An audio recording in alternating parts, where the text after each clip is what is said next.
हमारा क्वेश्चन है कि एक सर्कल के अंदर दो इक्वल कोड्स, ध्यान देंगे क्या गिवन है, 2 इक्वल कोड्स इंटरसेक्ट करती हैं। मान लीजिए एक सर्कल है और उसके अंदर 2 कोड हैं ए बी और सी डी, उन्होंने इंटरसेक्ट किया तो वो किसी ना किसी पॉइंट पे कट करेंगी, तो हमारा वो पॉइंट है पी। तो उन्होंने क्या बोला कि हमें बताना क्या है कि ए पी जब वो इंटरसेक्ट करेंगी तो देखो कहीं जिस पॉइंट पे कट करेंगी तो वो लाइन सेगमेंट को 2 पार्ट में डिवाइड कर देंगे। जैसे कि ए बी और सी डी कट हुए पी पॉइंट पर, तो उन्होंने ए बी को 2 सेगमेंट में डिवाइड किया, एक सेगमेंट ए बी था और दूसरा सेगमेंट पी बी था।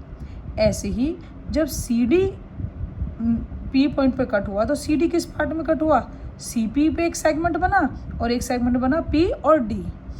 तो उन्होंने कहा कि कोरस्पॉन्डिंग सेगमेंट इक्वल है। कोरस्पॉन्डिंग सेगमेंट मतलब कि देखिए ये हमारा ए पी बड़ा पार्ट, ये वाला part and then C P, तो ये दोनों पार्ट इक्वल प्रूव करो। ऐसे ही एक सेगमेंट बना बी पी बी और एक सेगमेंट बना ये, तो हमें ये सेगमेंट्स इक्वल प्रूव करने हैं। इसी तरह से A P segment C P के इक्वल प्रूव करना है। तो गिवन हमारा था 2 कोड्स ए बी और सी डी इक्वल हैं, प्रूव क्या करना है, A P segment is equals to C P segment के और P B segment is equals to P D segment के। अब हमने क्या किया कि हमने ड्रॉ कर लिया ओ एल, और ओ एल को परपेंडिकुलर ड्रॉ किया ए बी पर और ओ एम ड्रॉ किया परपेंडिकुलर ऑन पी डी। अब हमारी 2 थ्योरम हैं जो हम यहाँ पर ध्यान रखेंगे। पहली बात कि इक्वल कोड्स है। पहली बात हमें क्या ध्यान रखना है कि equal chords are equidistance. ये वाली बात हमें ध्यान रखनी है कि भाई इक्वी डिस्टेंस होती है। अगर इक्वी डिस्टेंस होगी तो O L is equals to O M होना चाहिए भाई।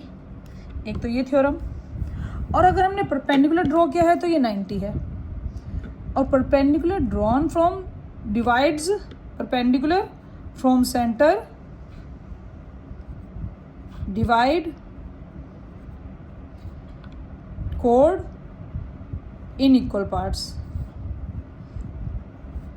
ये 2 थ्योरम्स हमें ध्यान रखनी है कि अगर मैंने ओ एल ए बी पर डाला तो इसका मतलब है कि A L is equals to L B होगा, या और मैं कह दूं और सी एम, ये भी तो परपेंडिकुलर है ना भाई, C M O M is perpendicular on C D, तो C M is equals to M D B होगा।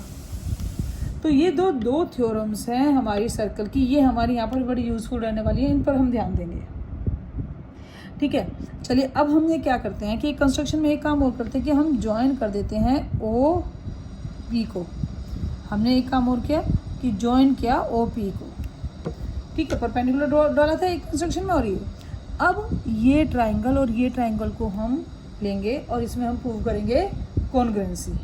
ठीक है, तो triangle O L P and triangle O M P, इसमें देखिए हमारा O L is equals to O M given है, ऊपर हमने प्रूव कर दिया है ये बात। O P is equals to O P, ये हमारी क्या है, कॉमन है।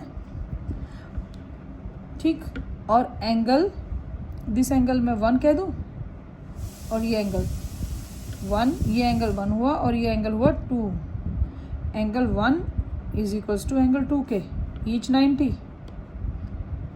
तो इससे क्या हुआ, मेरे ये दोनों triangle O L P is congruent to triangle O M P.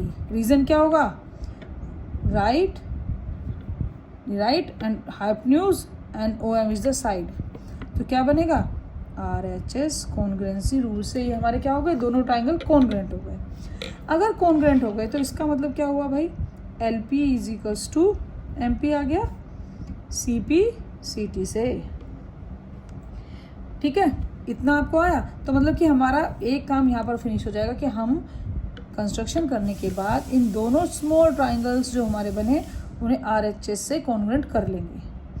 अब हमें जो मेन बात है ए पी और सी पी को इक्वल प्रूव करना है। ठीक है, अब देखो ये हमारा गिवन पार्ट क्या था, A B is equals to C P, ये गिवन है ना, ये हमारा A B is equals to C D, ये गिवन है। अगर गिवन है तो ए बी का हाफ और सी डी का हाफ भी इक्वल होगा। ठीक है, अब ए डी का हाफ क्या होगा? ए डी का हाफ हमारा बन जाएगा ए एल, और इसका हाफ क्या बन जाएगा? सी एम लिख सकती हूँ ना मैं हाफ। देखो ये भी मैंने बोली थी बात, ए एल इसका हाफ और सी एम हाफ हो जाएगा। अब ये हमारा आ गया, ये this I can say 1 and this is 2। अब मैंने क्या करना है, ऐड कर देंगे हम, ऐड 1 एंड 2। 1 एंड 2 को ऐड कर दो, 1 ये था मतलब L P plus A L और M P plus C M. अब देखिए L P plus A L किसके इक्वल हो जाएगा? ए पी के। द सेम वे इसी तरह से M P plus C M ये किसके इक्वल हो गया? सी पी के। तो हमारा एक रिजल्ट प्रूव हो गया। ठीक है, अभी हमारा एक आया है कि मतलब हमारा दिस वन पार्ट किसके इक्वल आ गया? इसके। अब हमें क्या करना है, ये वाला पार्ट, ये पार्ट जो है ना, ये कर्ल पार्ट, इसे इक्वल प्रूव करने के लिए करना है। अब इसके लिए हम क्या करेंगे कि हमने इन्हें ऐड करके तो हमें ये लेकर आए। अब मैंने ये लिखा कि A B is equals to C D था,